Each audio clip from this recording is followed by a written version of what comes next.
you want, I'll call you an Uber. I'll have Josh Denny come pick you up in an Uber right now. We don't live in Burbank. You want me to call Brian Callen? I'll have Brian Callen come over and rape the hell out of you. You want that? You want that? I don't love you anymore. By the way, anyone who clips Redbar is getting fucked in the ass legally. You clip Redbar, you stole from me. I don't want to see a clip ever. You're copyrighted. I'll send you to obscurity and beyond. Wow. Oh, my God. Whoa!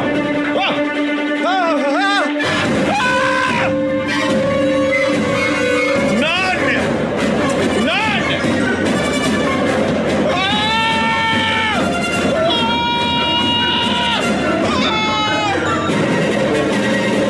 And now you're under my control.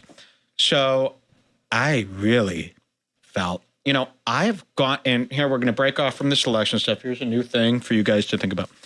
I always thought it's almost just as scary to be a killer as it is to be the guy who's getting killed. For instance, who the fuck has the guts to break into someone's house in the middle of the night all alone and verse a family? That's scary. You don't know what's going to happen either. To me, all right, let's pretend not killer. To me, it's just as scary to break into someone's house while they're home as it is for the house to be broken into. Like, imagine the guts it would take to creep into someone's house and creep through. You don't even know the layout. So last night, I finally got a taste of how scary it was to be a murderer. I woke up at around 3, 4 in the morning, like I always do, in brutal pain. Being brutally honest, as I always am, I woke up brutally honest, and I was in brutal pain. I had a massive headache, massive body pains everywhere. And what I usually do is I take one of my little blue leaves, and then I take about 400 or 500 hits of indica, man. Yes, indica. In the couch, this is weed. And I noticed the bong was on Jules' side of the nightstand. And I go, what the fuck is this doing over here? And we have a giant bed, very big bed. So you got to climb up, and I'm climbing over her, and hours go by. I'm trying to get to the other side. And I reach over slowly, I grab it. But on my way back, I decide, let's do a little gag. And I decide that I'm going to, and Jules' son is like, oh, there's her sleeping. Couldn't be uglier. And I reach down, pretend this mic's her face, and I reach down and I just go like this. And then I go, and she goes, ah, ah, ah, ah, and I go, stop. And for the first time in my life, I felt what it's like to feel like to be a killer. She went nuts, and I'm like, no, it's me. And then she just went, ah, and burst out in tears. I couldn't get her. I go, were you having a bad dream? She goes, no. She wouldn't look at me. She was shivering, crying. And I felt terrible. So scared. I felt terrible. This really happened. 100% just like I said. I must have already been having a bad dream. I didn't know what I was dreaming about. So this is how you would act if somebody broke in? A scream and a cry? A scream and then a cry, huh? Oh, I'm in good hands here. I'm real safe. It was so My last scary. line of defense, useless. So I love that. I'm going to do that every night. I'm going to scare you. And you know what I do to her, too? Sometimes, and I've done this a ton to you. She'll be sounding like, argh. I go into her ear, and this is during REM, and I go into her ear, I go, Freddy Krueger, Jason, Bloody Mary, Candyman, they're chasing you. They're coming. And I'm hoping to create a dream. Is that possible? Because all of the dreams that I have are pure nightmares and horror. I've never had a happy dream. Scaring you is easy because you're really scared. Well, that face you do is terrifying. I probably only saw your eyes. It was, if someone did that to me, and you're close. lucky, because if you did that to me, you could end up getting killed. I thought I was getting kidnapped. Because I sleep with 2 guns taped to my hands like guns akimbo.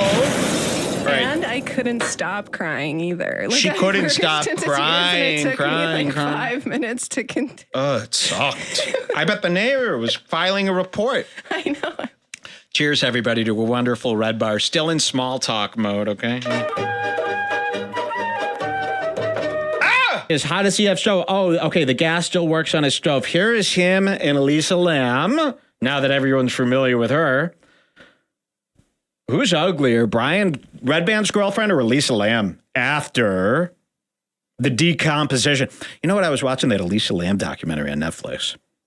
Pretty much ruined the whole tale. I like how the owner of the hotel, that blonde woman, is the woman from Mad TV. Does anyone know that? And then I like how we're allowing coroners to exist. Coroners should be put on a special lockdown. Coroners, morticians. Elisa Lam was found in a water tank after 19 days. She was half decomposed. And they've got a coroner on there. There's Elisa now. They've got a coroner on there going, it was, I was digging through her body. First of all, we believe the coroner's word as if it's gospel. We believe it if it's the word of God. And there's millions of coroners, like every city has a coroner. And we use their data as actual fact in the courtroom. Think about what it would take for you to sit in a room with Elisa Lam's half decomposed naked body as you check her orifices for signs of rape. Imagine what her titties looked like after 19 days. And they're sucking on them, and they're cutting them open, and they're going through the blood, they're going through the guts. A person who is capable of doing that, I think we've forgotten. We're like, oh, it's a mortician, oh, it's a coroner, A person who is willing and capable of doing that needs to be kept in a cell. I would go as far as to say is every murder has probably been committed by a coroner and then framed a black guy afterwards. You know, the coroners are always, a coroner's always eating a big sandwich with a bunch of fucking spaghetti-like lettuce falling out. If you could eat while going through that. Plus, look at Redban, by the way. The coroner, he'll probably grow up to be a coroner. I would say these coroners need to be under special watch. That's disgusting to me. Going through a half decomposed. I mean, I won't even look at a fish. And if there's no more murders, they won't have a job. Yeah, exactly. Beware of any coroner. We should start prank calling coroners. They can just do whatever they want. They were alone in that dark fridge all day with the bodies. I feel like how the first could you? time How I dare ever you be a heard coroner? of a coroner was in like an old school play or something that I was in, and then I was like, oh, that's like something from the olden days that doesn't exist anymore. Yeah. Surely. Yeah, it's not like they're using a computer to scan it, and then they go into the courtroom and they're like, the body had no signs of physical, and they're like, there you go. But this is just a coroner. He went to coroner's school, which is probably very easy. You could probably get a job as a coroner in any city with no skills, and there's millions of them. It's not like we don't even trust Elon Musk, Barack Obama. We don't trust any, like people will go back, oh, Albert Einstein was full of shit. But you trust every coroner as fact in the courtroom. I mean, people are getting locked up for life based on some coroner, some sick fucking psycho, digging through how could you tell if Elisa Lam's skeletal remains had signs of strangulation? They're just guessing. They don't give a fuck. You make me fucking sick, you coroners. All right, so there's Redban, but we've got tape, folks.